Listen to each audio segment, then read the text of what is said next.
Você já ouviu falar que, por exemplo, ao fazer algum trabalho de magia negra ou alguma ação negativa espiritual, você pagaria um preço por isso, por uma lei do retorno? Hoje a gente vai discorrer um pouquinho sobre isso do ponto de vista da Kabbalah. Eu sou Yair Alon e esse é o Zohar Diário.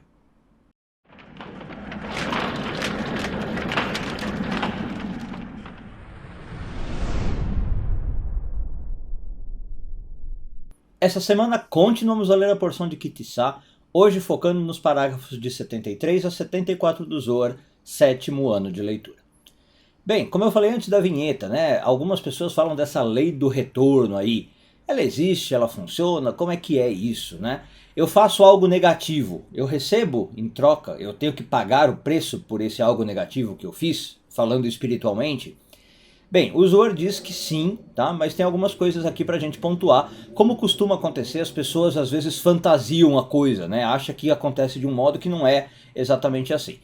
Bem, o Zohar começa explicando que Arão foi um pouco vítima, tá, dessa lei, vamos chamar assim. A gente não chama de lei do retorno, tá, na Kabbalah, mas eu vou chamar assim porque parece que é um nome popularizado em português.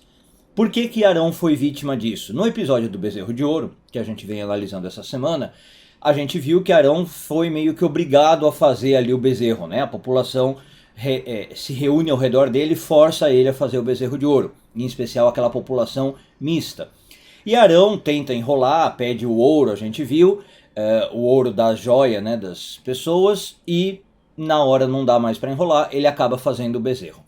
O Rabi Shimon explica que tinha feiticeiros entre essa população mista, né, feiticeiros no sentido de magia negra, pessoas que trabalhavam com a magia do mal, e elas fizeram inclusive esse bezerro de ouro ganhar vida, né, artificialmente. Esse bezerro se mexia, esse bezerro urrava, tá? Bom, e aí eles fizeram então com que o Arão fosse obrigado a fazer isso, e o Arão acabou pagando o preço, tá? Ele não saiu, digamos, totalmente impune. Então o Rabi Shimon no Zohar diz assim: Arão, você com toda a grandeza, mesmo você sendo sacerdote escolhido do povo de Israel, teve que pagar um preço por fazer o bezerro de ouro. Então realmente, como eu disse, a lei do retorno, tá? Ela funciona. Quando você faz uma atitude espiritual negativa, você vai pagar por ela em algum momento. Vamos falar mais tecnicamente, ou mais popularmente até melhor. Você fez um trabalho de magia negra, né? Você desejou algo mal para alguém, você foi lá e pediu para fazer um trabalho, você vai pagar. Mas é o seguinte, pessoal, o Zohar diz que geralmente quem está fazendo esses trabalhos, por exemplo, os feiticeiros da multidão mista que foram lá, né, apertar o Arão, não estão preocupados em pagar esse preço. Essa é uma coisa importante da gente saber. Aliás, o Zohar meio que define isso como uma característica essencial para saber quem já se conectou de modo que não dá mais para voltar atrás, né? Não tem mais recuperação com a magia negra. Quando uma pessoa já não está mais se preocupando com o preço a pagar por suas atitudes, é sinal de que talvez essa pessoa já está perdida. Não tem mais o que fazer.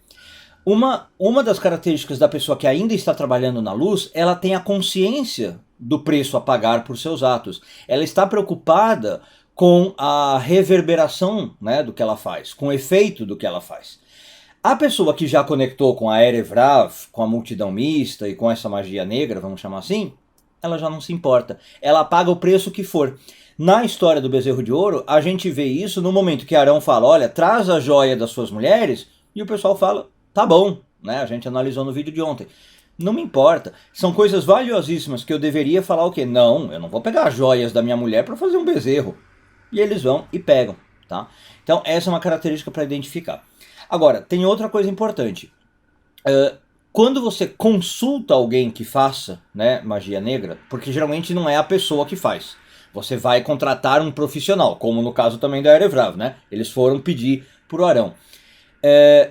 A rigor, a energia negativa ficaria com quem faz o trabalho. Como eu acabei de falar, no caso de Arão, Arão fez o bezerro, é Arão que paga o preço, né? Mas tem uma coisa importante aqui de se dizer, pessoal. Quem faz os trabalhos de magia negra, vamos chamar de o sacerdote, o sacerdote da magia negra, ele também sabe fazer com que esse preço seja pago por outras pessoas. Como assim? Ele sabe fazer com que quem pague o preço seja o cliente. Então, muito cuidado com isso. Se você um dia vai consultar alguém, pedir um trabalho de magia negra, vamos supor, você vai lá pedir uma amarração. Você vai pedir que o seu trabalho seja recuperado, que sua vida seja recuperada, né? Aí o sacerdote da magia negra fala, tudo bem, eu faço. Pode reparar, sabe o que o sacerdote geralmente fala? Mas você tem que me dar o material. Né? Você vai ter que comprar o material e ele te dá uma lista. Aí você vai com a lista, né? Então ele vai te pedir, sei lá, uma vela, um animal, às vezes para sacrificar, vinho, cachaça, uma bebida, enfim, não vou entrar aqui nos métodos que se usa. Por que ele pede para você dar o material?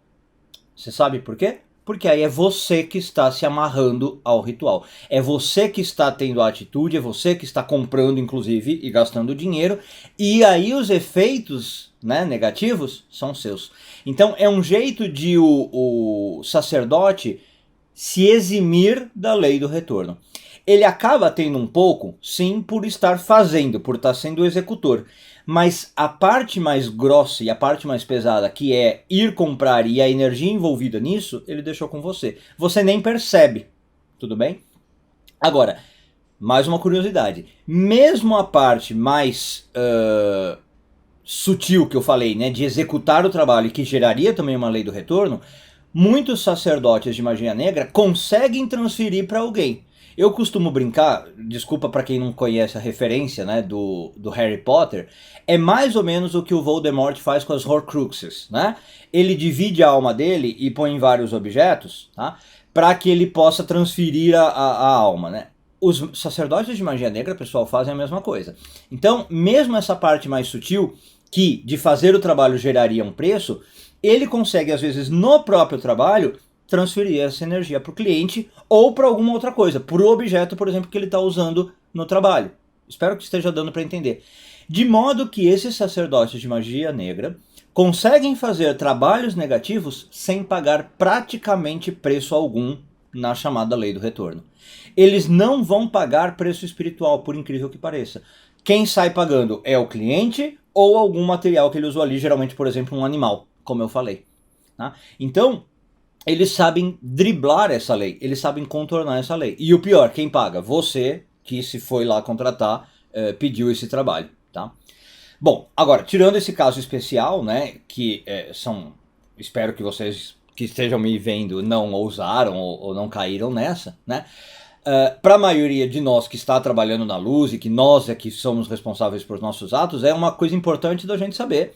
E como eu disse, o Rabi Shimon se lamenta inclusive que Arão caiu nessa, né? E fala assim, Arão, você com a sua estatura fez um bezerro de ouro, sucumbiu ali a Erev Rav, que claro, te pressionou, você ficou com medo de morrer, e aí vai ter que pagar a lei do retorno. No caso de Arão, inclusive, por ser uma pessoa de estatura elevadíssima, e com isso eu encerro o vídeo, ele se aplica a lei do olho por olho, dente por dente. O Zohar vai explicar. Como ele fez ali uma reversão de energia enorme ligada à idolatria, depois o Arão vai sofrer com a idolatria. Eu ia deixar meio de quiz, para quem adivinhasse o que ia acontecer, mas vocês vão saber, acho, né, contando a história, e se não sabem eu vou contar. Ele vai sofrer um pouquinho com a inauguração do tabernáculo. Os filhos dele vão ser escolhidos sacerdotes e vão cometer um ato de idolatria, né? Eles vão fazer algo que é considerado idolatria, não é exatamente idolatria, mas eles vão oferecer um fogo estranho, segundo a Torá, e Arão vai ser considerado ali meio que responsável por ser o instrutor desses filhos, né? Por ser quem está passando as instruções sacerdotais e vai acabar sofrendo por isso. Então o Zohar acaba explicando que aplicou-se o olho por olho, dente por dente, no caso de Arão. Bom, é isso. Espero que tenham gostado, né, para entender um pouquinho sobre essa lei do retorno e muito, muito cuidado com isso, pessoal, porque é um assunto realmente sério. Um bom dia a todos e tudo de bom.